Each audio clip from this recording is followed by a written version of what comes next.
We have breaking news. There has been a remarkable development in the Middle East in what seems to be old school and new school meeting.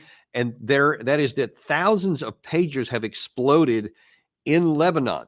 And at the time we put this headline up there, even these things are happening so fast here. The headline we put up here was that more than 1,000 casualties. Well, now then, even since the time we got the headline ready to go, it's up to nearly 3,000 casualties and at least 8 known dead. And it's just absolutely remarkable about what's going on here. Let me try to set the stage a little bit for you. Here's what we know. That the pagers that the Lebanese Hezbollah fighters have been using, and apparently many people in Lebanon have been using, to include the Iranian ambassador into Lebanon, who was also one of the victims here, and that's just another really friction point that could cause additional problems with between Iran and Israel, and they're still waiting to respond from the last assassination in Tehran that the Israelis killed Hania from the Hezbollah, actually more than 2 months ago now. Think about that time. But they have remarkable capabilities here that I personally have never even heard of this kind of a situation to go on before. Certainly not on a large scale. There's been some reports over the years about communications devices being rigged for explosives, but never have we ever seen anything on this scale. And let me just explain a little bit of the background about what's going on here. Last July, there was news, and I think it was the Associated Press. Well, it was many of the news articles. Gary, if you could put that headline up there.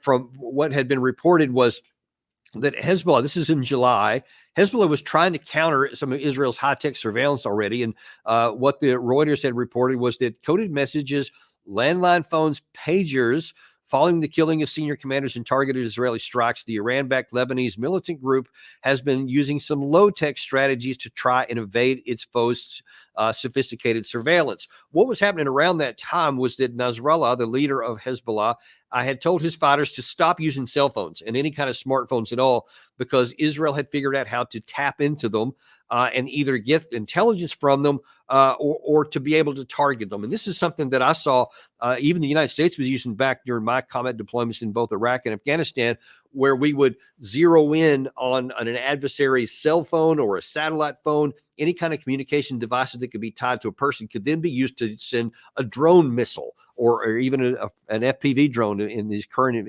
time right now. And it can help to track the movements of people so they can get intelligence that way. They can know where they're going, etc. So Nasrallah apparently said, all right, that's it. Don't use any of the modern stuff here because we're getting tracked and many of us are getting killed. So they went to old school, which they thought was going to be safe. I mean, we're talking 1990s pagers, for crying out loud. Hardly anybody has those, but they thought that was relatively safe. Well, what's being reported so far is that some have speculated that, well, what happened is that Israel figured out some way to send a coded message and a hacked kind of cyber attack that told the phones actually to the lithium batteries to overheat, and then they would blow up. I doubt very seriously that's what happened, and I'll tell you why. There has been a few pictures on the internet already of at least one of these explosions. What happened in a not a shopping mall, it was a market, and you saw a pretty large explosion, and that did not at all look like a lithium battery going off. Those things are relatively small. The batteries themselves are quite small, obviously, in a pager, so it's not going to cause that kind of damage. But the real tell to me is that the way this happened, what's being reported so far is that a message was sent across apparently to everyone who has a pager. And when they checked their messages, then seconds later, there was an explosion. And many of them have I mean, like we said, 8 people have been killed and a number of others have lost limbs, just some pretty gruesome reactions there. But the fact that they were simultaneous and explosions of that size and magnitude almost certainly indicate the presence of explosive material. So what that means is then that this is something that has to have been planned for a long time ago. Now imagine that the Hezbollah side would certainly be doing everything they can to only use trusted sources, people that they knew, to get these devices. And as Mike Domino told me earlier today, when we were talking about some of this, he said, you would think that just the minimum level of due diligence is that any kind of technology that you get, that you disassemble it, that you make sure that there's nothing hidden in it, no bugs, no explosives, etc.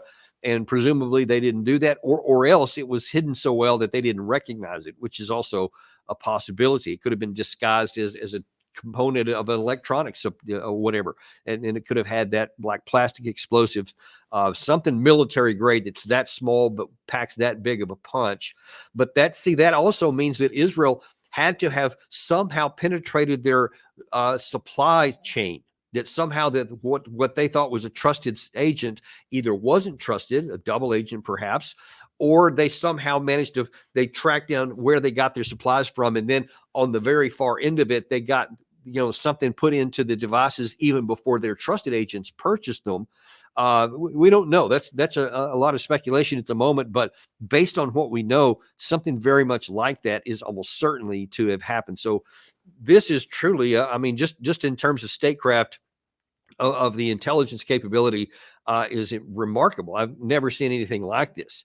But we have to look at things in the bigger picture here. And this is coming on the heels of Netanyahu saying just yesterday that they are changing their goals, their war goals for Israel. They have said now that they're prioritizing the ability to bring back their forces, their people into the northern part of Israel. And Gary, if you could put that one headline up there about the changing war goals. So some of this is coming out just today. Not that one actually, Gary. That's the one. Yeah, that's the one right there. Where Israel, according to the Washington Post here, is expanding their goals. This has been over much of the news today. And it's an important goal that he's spread here, because he says we are going to take and put our people. Remember, this is a war goal. This is not just sort of an aspiration, but a war goal. He said we want to be able to take our people back and put them into their homes in northern Israel. Now, in case you're not familiar with what that means, early in this war, when Israel made its penetration into the Gaza Strip following the October 7th terrorist attack against them, the Hezbollah side said, don't go into Gaza, because if you go into Gaza, then we're going to defend our brethren down in Hamas, and we're going to start using missiles and whatever else. And that's exactly what they did. And so that started this basically tit for tat kind of relatively modest level of back and forth missile and mortar shots and rockets, etc., both from Israel into Hezbollah and from Hezbollah into Israel. And so the northern side of the border, they evacuated all of their citizens up to a certain distance. I'm not sure how far. And then I want to say about 5 kilometers south in the Israeli side, they evacuated everybody. And we're talking 100,000 people on the Israeli side. So since late October of 2023, about 100,000 Israelis have not been living in their homes. They've been living in tents or with relatives wherever else, but living as refugees in their own country. And they've been bringing a lot of political heat onto Netanyahu to solve that problem. Now, of course, as we've been talking about on this channel, that problem is solvable. The Hezbollah side has said so. If there's a ceasefire, if there's an end to the war against Hamas in the Gaza Strip, then they would stop their attacks. It's the same thing that the Houthis have been saying as well. And they said as long as that war continues on, so will theirs as well. And so you have the Hezbollah side making good on that. So they periodically have rocket attacks there. So Israel can't move their people back, because then they would suffer lots of civilian casualties. So that means that Israel is faced with either having a negotiated settlement, which the U.S. is adamantly trying to get, which could stop the attacks coming from Hezbollah and allow them to move their people back to the north, or they can think that they're going to try a military solution. Now, listen, this is much, much more difficult than it may appear on the surface, because there are a lot of people who have been strongly advocating, and we've, I think, shown some on this channel here. I'm talking going back many months, possibly even toward the end of last year. Some of the military people in Israel have been saying, we need to go in and take care of Hezbollah too, because to them, they're saying, hey, technically speaking, legally speaking, there is a UN Security Council resolution out there that says that the Hezbollah fighters must relocate north of the Litani River. And I'm going to show you that in just a minute. I want to say about 25 kilometers north of the border here, because that was part of the end of the last time Israel went in 2006 to fight a war against Hezbollah in the south. and that was a very bloody. It was relatively short, but it was also inconsequential because it didn't result in any change of anything. It just was a lot of attack. They went in and then they came back out. Because they could see it wasn't winnable. At that time, they made a rational choice to say, all right, this is not going to succeed. We're just going to stay here and just keep having casualties, but we're not going to accomplish anything. So they withdrew back in 2006.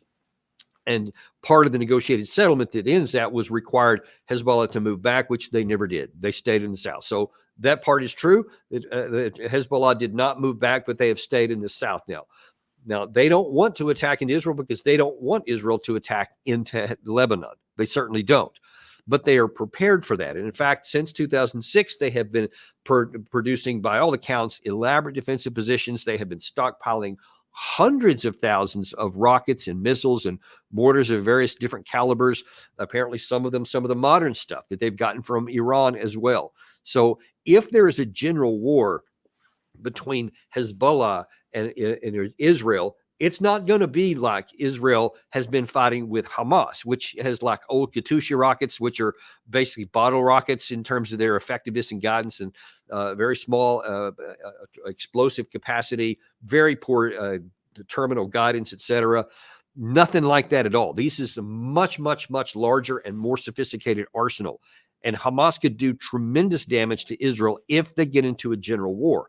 That's on the offensive side from Hezbollah. But from the defensive side, Hezbollah is not going to attack into Israel. They're not going to try to physically send their army to the south because they would get slaughtered. They would have no chance whatsoever. But if Israel goes into Hezbollah, then they have a big problem because Hezbollah has been building these elaborate defensive positions, much like the Russians did in 2023 in preparation for the Ukrainian attack. Probably use some of the same techniques. Even the terrain is difficult and different in that part of the country, in that part of the world, of course. But some of the fundamentals are similar in that you have interconnecting fields of fire, you have concrete bunkers, you have tunnels in certain different parts, so you can pop up in one place and come up into another one. It's just this whole series of mutually reinforcing positions, so that if you fall from one to the other, you can hit someone else. So when they're trying to flank you here, you're getting flanked by other fire, etc. Common military stuff, but they've had more than a decade of time to really put a lot of emphasis on this. And so if Israel goes into this, they will have a far more difficult task. So if Netanyahu thinks that he's going to use this as an opportunity to go in, he's going to be in I think, a lot of surprise for what comes out of this. And I want to show you real quick, Gary, if you can put that map of the Litani River up. This is, I believe that this was some of the way some of the war in 2006 went, possibly even before that, but that's not important. Don't worry about the arrows or anything on there. You'll see about half the way up on the map in Lebanon, you'll see a Litani River. It cuts from east to west and cuts across basically most of the country. That is about 25 kilometers from the border. And you see Israel on the bottom there. It shows where the border is. And that's where a lot of these missile strikes have been going back and forth on either side, about 5 kilometers for the most part on either side of that. But now then, if you're talking to drive Hezbollah that far back, it's just going to be an enormously difficult task. And folks, look, this is coming on the heels of 11 consecutive months that they've been fighting Hamas, in the Gaza Strip. And so they've had lots of casualties. They're war weary. I won't say they're worn out, because they're not worn out, but they were worn down. And they are still fighting. It's still an active fight in the Hamas fight in the Gaza Strip. They have not destroyed Hamas. So they're going to have to keep that active going on, and they can't just withdraw all their troops, because then that's going to give Hamas all kinds of opportunity that they will continue the war in the rear area of Israel. And that's one of the key things here. This would be an additional front. And of course, that doesn't even touch on the fact that it's likely that if Israel moves into Hamas, that now then you've got Iran involved. It's very unlikely to me that Iran would sit on the sidelines and do nothing when their primary client in the entire region is Hezbollah. So that would make it very likely that they would expand the war. Now, part of the belief, and I think there was with some justification, is that that's exactly what Netanyahu wants, because he believes that if he's, I believe, this is my assessment here, and I'm not based on any knowledge or anything else, but just a reading of the situation here. I think it's probable, it's certainly possible, that Netanyahu is considering actually making an incursion into Lebanon, which would spawn an attack from Iran, because he's already had so many American officials, from Secretary of State and Defense on down, that have said unequivocally, if there's an attack from Iran, then we would, of course, join with it. So if Netanyahu takes actions here that spawn that very attack, then he's probably thinking that will be what finally draws the United States into war. And then instead of him fighting a war to get rid of Hamas and Hezbollah, he'll also expand it into, in his mind, get rid of Iran as well. So this is like a regional situation which the Americans get all too easily drawn into.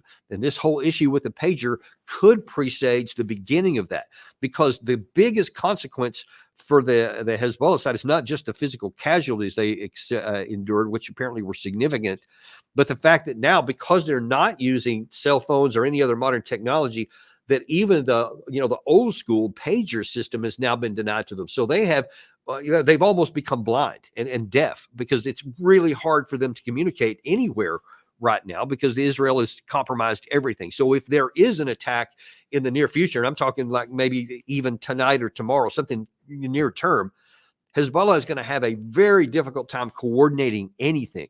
So militarily speaking, this is their most singular, most vulnerable time that they've been, because almost all their communication systems are wiped out, and they're going to have to figure out something on the fly here. I'm sure that they're working feverishly to try to do that, but there's no quick solutions to this problem.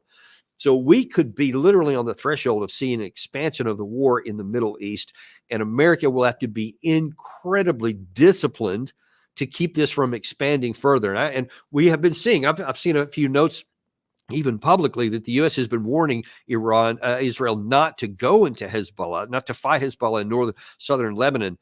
But we've seen that Netanyahu really doesn't pay much attention to anything that the American senior officials or the president has to say. So we should watch this very, very carefully to see what happens in the coming days, as to whether Netanyahu finally just launches forward with this disastrous war that I don't think that there's any chance his country succeeds with. It will cause more casualties. It could potentially cause missiles to come raining down on Israeli cities in ways that they have never seen before, and in volumes that they've never seen. And I promise you that Iron Dome, as we've had MIT professor Ted Postel point out, is not going to stop all that stuff. In fact, it's not anywhere near as effective as people think. And if it gets saturated, it could be almost inconsequential in terms of stopping missiles. And this could get really, really bad for Israel, and it could get bad for the United States if we get sucked into it. We will keep you appraised of what's going on here. This is a breaking situation, and in the more information we have, we will bring it to you here on Daniel Davis Deep Dive. And we will see you this afternoon at Larry the Shirt Johnson, always one of our fan faves, here at 3 o'clock this afternoon on Washington, D.C. time. Be sure and like and subscribe if you haven't, but definitely tune in to see Larry this afternoon, and we will see you then on Daniel Davis Deep Dive.